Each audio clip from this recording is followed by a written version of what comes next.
नमस्कार, आप सभी का स्वागत है। आज का ये वीडियो इसलिए इम्पोर्टेंट है ऐसे टीचर्स के लिए जो कि ट्रांसफ़र चाहते हैं। अब जैसा कि आपको पता होगा ये कि ऐच्छिक ट्रांसफ़र है और 7 ऑप्शंस आपके पास है और जो सीक्वेंस देखा जाए जो 7वें नंबर का ऑप्शन है उसी में बिहार में सबसे ज़्यादा लोग आएँगे या टीचर्स आएँगे जिन्हें ट्रांसफ़र चाहिए होगा। लेकिन हम बात करेंगे उन सातों के पहले सबसे पहला जो ऑप्शन है गंभीर रूप वाला जो असाध्य रोग जो है कैंसर। तो असाध्य रोग हो या फिर गंभीर रोग जो दूसरे नंबर वाला है किडनी रोग या फिर अन्य रोग, इन दोनों में आपको ध्यान ये रखना है कि आपको आपका या फिर आपके बच्चे का या फिर आपके पति का ये 3 का ही कुछ ऐसा रोग का है वो मान्य होगा।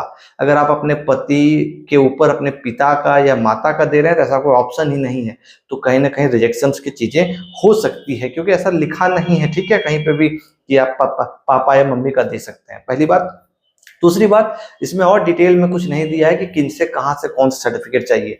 तो इसके लिए आपको मेरा सुझाव यह है कि क्या करना है, जो इससे पहले की जो नीति आई थी ट्रांसफर पोस्टिंग वाली, उसमें डिटेल में दिया हुआ था सिविल सर्जन के कार्यालय से निर्गत जो प्रमाण पत्र होगा, चाहे असाध्य रोग हो या फिर गंभीर रोग हो, उस केस में वो मान्य होगा, बाकी मान्य नहीं होगा।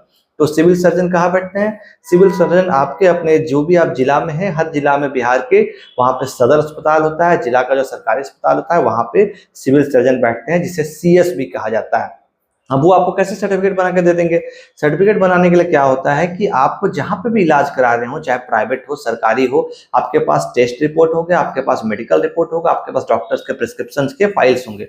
वो सब आपको लेके जाना है, ठीक है? बिना संकोच भाव के, बिना डरे, अगर आप इसमें एलिजिबल है तो उनके पास जाना है और उनको अपनी व्यथा बतानी है कि ट्रांसफर के लिए सिविल सर्जन के ऑफिस से हमें ऐसा प्रमाण पत्र मांगा गया है। वो एक पैनल बैठाते हैं और वो फिर उसके आधार पर आपका जो भी आप डॉक्यूमेंट देते हैं उसको देखते हैं, जांचते परखते हैं। उनको कुछ जांच की आवश्यकता होती है तो वो करवाते हैं और उसके आधार पर सिविल सर्जन अपने लेटर हेड पे आपको लेटर बना के देते हैं, जिसमें कि स्टैंप एंड मोहर, और स्टैंप और मोहर एक ही चीज होता है, दो स्टैंप और अपना सिग्नेचर लगा के वो देते हैं और यही आपका प्रमाण पत्र माना जाएगा। बाकी अन्य जो है उसके लिए आपको तो विशेष कुछ चाहिए नहीं। और जो अंतिम वाला है ऐच्छिक ट्रांसफर, जो दूरी वाला स्थिति है, तो अब इसके लिए क्या कैसे होगा ये अभी किसी को नहीं पता है।